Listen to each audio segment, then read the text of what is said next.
Part 6 داستان الف لیلا۔ تو زبیدہ نے کہا کہ اب کیوں کھڑے ہو، جاتے کیوں نہیں؟ مزدور نے کہا گستاخی معاف، ایک عرض چاہتا ہوں۔ زبیدہ نے تعجب سے اس کی طرف دیکھا، پھر پوچھا کہ کہو کیا چاہتے ہو؟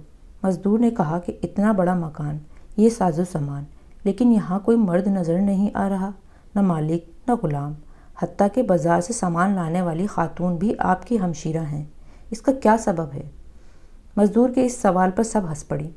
زبیدہ نے کہا یہ ایک راز ہے اور ہم اپنا راز ہر ایک پر ظاہر نہیں کرتے۔ مزدور نے دست بدستہ عرض کیا کہ محترم خاتون، میں نہ جاہل ہوں اور نہ اتنا کم ظرف کہ اگر کوئی راز معلوم ہو جائے تو اسے ظاہر کرتا پھروں۔ زبیدہ اور زیادہ ہنسی اور کہنے لگی، اچھا اگر تم دیکھنا ہی چاہتے ہو تو اس شرط پر یہاں ٹھہر سکتے ہو کہ جو کچھ دیکھو اس کے بارے میں سوال نہ کرنا۔ مزدور نے منظور کر لیا اور تمام دن وہاں رہا، لیکن کوئی خاص بات نظر نہ آئی۔ وہ اور بھی زیادہ حیران ہوا۔ بعد مغرب دسترخوان چنا گیا، سب نے مل کر کھانا کھایا، اس کے بعد شراب کا دور چلنے لگا، اور جب سرور جم گیا تو ان تینوں عورتوں نے، زبیدہ، صافی، آمنہ نے باری باری گانا اور دفت بجانا شروع کیا، یہاں تک کہ کافی رات گزر گئی۔ اس وقت زبیدہ نے کہا کہ اس شخص کو رخصت کر دینا چاہیے۔ آمنہ اور صافی ابھی جواب نہ دے پائیں تھی کہ دروازے پر دستک ہوئی۔ آمنہ نے دروازہ کھول کر دیکھا اور زبیدہ سے آ کر کہا کہ باہر یک چشم 3 قلندر کھڑے ہیں اور رات گزارنے کی جگہ چاہتے ہیں۔ زبیدہ نے کہا کہ اگر وہ اس شرط پر آمادہ ہوں کہ وہ یہاں کے کسی معاملے میں مداخلت نہیں کریں گے تو بلا لو۔ چنانچہ آمنہ نے یہی بات قلندروں سے کہہ دی، وہ راضی ہو گئے۔ آمنہ نے لا کر انہیں بھی بیٹھا دیا اور جو کچھ موجود تھا کھانے کو پیش کیا۔ پھر سب آپس میں مذاق کرنے لگیں کہ ایک مزدور اور 3 یک چشم قلندر آج ہمارے مہمان ہیں، خوب دل لگے گا۔ اب پھر گانا بجانا شروع ہوا۔ اس دوران میں پھر دستک کی آواز آئی۔ آمنہ نے اٹھ کر دیکھا کہ 3 شریف سوداگر کھڑے ہیں اور رات گزارنے کی اجازت چاہتے ہیں۔ دراصل یہ تینوں خلیفہ ہارون رشید، جعفر وزیر اور مسرور غلام تھے، جو رات کو لباس تبدیل کر کے پھرتے تھے تاکہ رعایا کی اچھی بری معلومات حاصل ہوتی رہیں، اور اس وقت گانے بجانے کی آواز سن کر دریافت حال ہی کے لیے آئے تھے۔ آمنہ نے آ کر زبیدہ کو حال سنایا تو زبیدہ نے شرط رکھی۔ وہ شرط منظور کر کے اندر آ گئے کہ جو کچھ دیکھیں گے اس کے بعد کچھ دریافت نہ کریں گے۔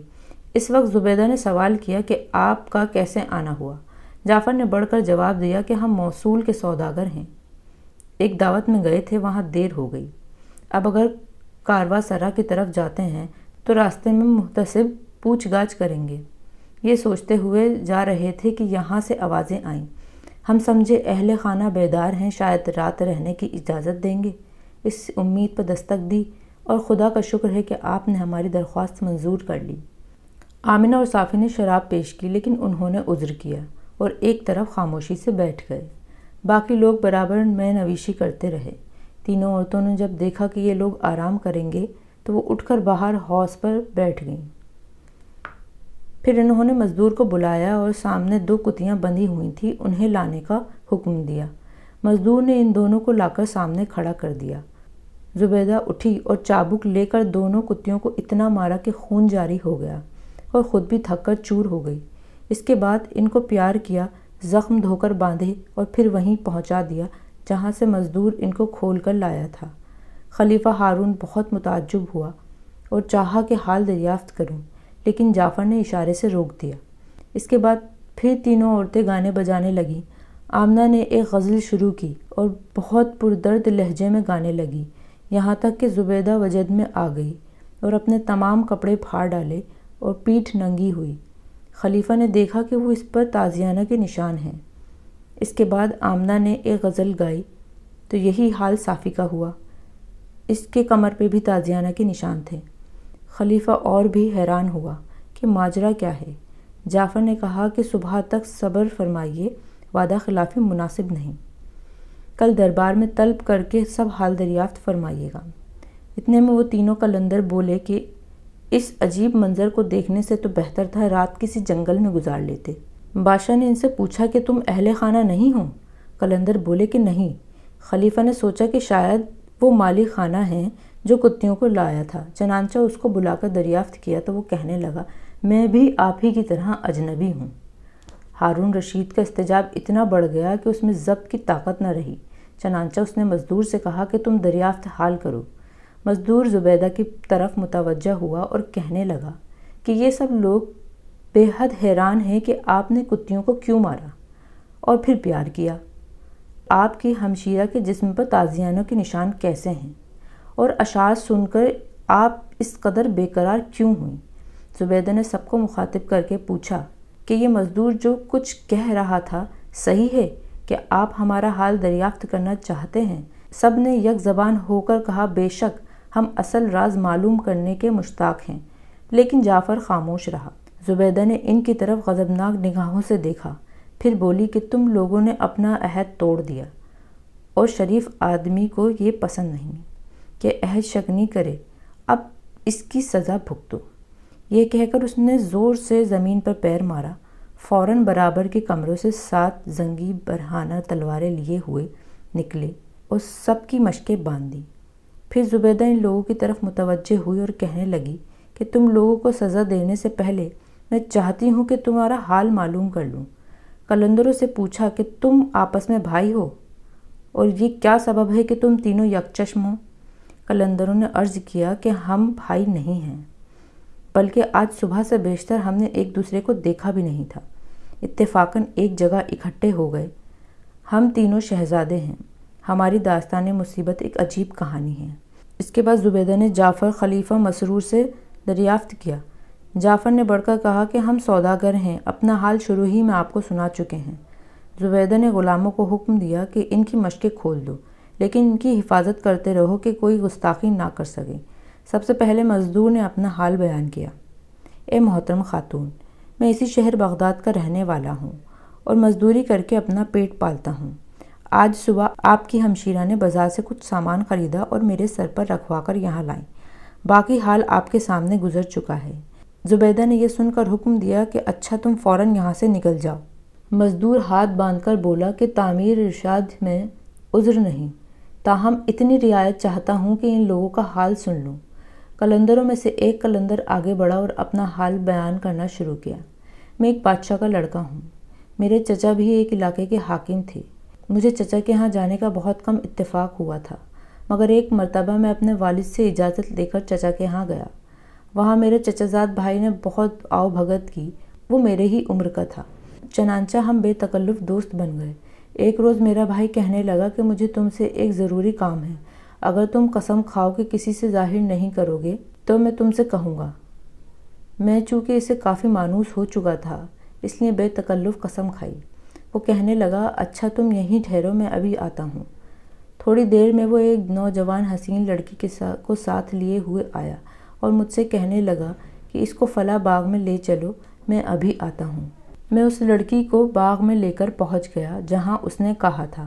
کچھ دیر بعد وہ ایک ٹوکری میں کھانا اور سراہی میں پانی لے کر آ گیا۔ پھر اس نے ایک جگہ سے زمین کھودنی شروع کی۔ کچھ کھدائی کے بعد ایک دروازہ نمرود ہوا۔ میرا چچیرا بھائی اور وہ لڑکی اپنے سامان کے ساتھ اندر چلے گئے اور فوراً دروازہ بند کر لیا اور مجھ سے کہہ دیا کہ مٹی ڈال کر اوپر سے برابر کر دو۔ میں نے آوازیں بھی دیں لیکن انہوں نے مجھے کوئی جواب نہ دیا۔ میں اپنی قسم سے مجبور تھا، مٹی برابر کر کے گھر واپس چلا گیا، لیکن طبیعت پریشان تھی۔ چچا باہر شکار کھیلنے گئے ہوئے تھے۔ میں نے ان کی واپسی کا انتظار نہیں کیا اور شکار گاہ میں ہی ان کو اطلاع کر کے خود اپنے وطن واپس چلا گیا۔ میں جب شہر کے قریب پہنچا تو معلوم ہوا کہ میرے والد کا انتقال ہو چکا ہے اور نمک حرام وزیر نے ملک پر قبضہ کر لیا ہے۔ جیسے ہی میں شہر میں داخل ہوا، سپاہیوں نے مجھے گرفتار کر لیا اور نمک حرام وزیر کے پاس لے کر گئے۔ وزیر پہلے ہی مجھ سے بہت ناراض تھا، کیونکہ ایک بار بچپن میں میرے ہاتھ سے اس کی آنکھ میں گلیل لگ گیا تھا، جس سے اس کی ایک آنکھ ضائع ہو گئی تھی۔ اب اس کو انتقام کا موقع مل گیا تھا۔ مجھے دیکھتے ہی وہ غصے میں بھر گیا اور میری آنکھ میں انگلی ڈال کر آنکھ باہر نکال لی۔ پھر ایک شخص کو حکم دیا کہ جاؤ اس کو لے جا کر قتل کر دو۔ وہ شخص میرے باپ کا وفادار تھا۔ شہر سے باہر جا کر اس نے مجھے چھوڑ دیا اور کہہ دیا کہ آپ ادھر نہ آئیے گا، ورنہ میری اور آپ کی زندگی کی خیر نہیں۔ میں وہاں سے بھاگ کر چچا کے یہاں واپس آیا، سب حال سنایا۔ چچا اپنے لڑکے کی گمشدگی سے پہلے ہی بہت مغموم تھا میری طبیعت دیکھ کر اور مغموم ہوئے۔ اس وقت میں نے یہ مناسب سمجھا کہ ان کو ان کے بیٹے کا اصل قصہ سنا دوں تاکہ ان کو کچھ تسلی ہو۔ چنانچہ میں نے اپنی قسم توڑ دی اور سب واقعہ چچا سے بیان کر دیا۔ چچا اسی وقت باغ میں گئے اور زمین کھدوا کر اس تہہ خانے میں داخل ہوئے۔ وہاں جا کر دیکھتے ہیں کہ میرے چچا زاد بھائی اور وہ لڑکی ہم آگوش لیٹے ہیں۔ قریب جا کر دیکھا تو وہ مردہ تھی۔ میرے چچا نے غصے کے عالم میں کہا کہ اچھا ہوا دونوں مر گئے، دنیا میں بھی ان کو سزا مل گئی اور قیامت کے روز بھی دوزخ میں جلائے جائیں گے۔ میں نے حیرت سے چچا کی طرف دیکھا، ان کو غم سے زیادہ غصہ ہے۔ تو وہ کہنے لگے کہ یہ بدنصیب جس لڑکی کے ساتھ پڑا ہے یہ اس کی حقیقی بہن ہے۔ مجھ سے پوشیدہ اس نے یہ تہہ خانہ تعمیر کرایا تھا اور تمہیں دھوکہ دے کر اپنی بہن کے ساتھ یہاں آ گیا۔ اس کے بعد ہم وہاں سے واپس چلے آئے۔ ابھی چند روز بھی آرام سے نہ رہ پائے تھے کہ وہی نمک حرام وزیر فوج جمع کر کے میرے چاچا کے ملک پر چڑھ آیا۔ ہمارے پاس ساز و سامان بہت کم تھا، فوج بھی زیادہ نہیں تھی، اس لیے شکست کھائی۔ میرے چچا بھی لڑائی میں کام آ گئے۔ مجبوراً مجھے وہاں سے بھی نکلنا پڑا۔ اب دنیا میں کوئی ٹھکانہ نہ تھا۔ میں نے قلندرانہ وضع اختیار کیا اور جگہ جگہ پھرنے لگا۔ چنانچہ آج میں بغداد میں پہنچا تھا اور ان دو قلندروں سے بھی آج ہی ملاقات ہوئی تھی۔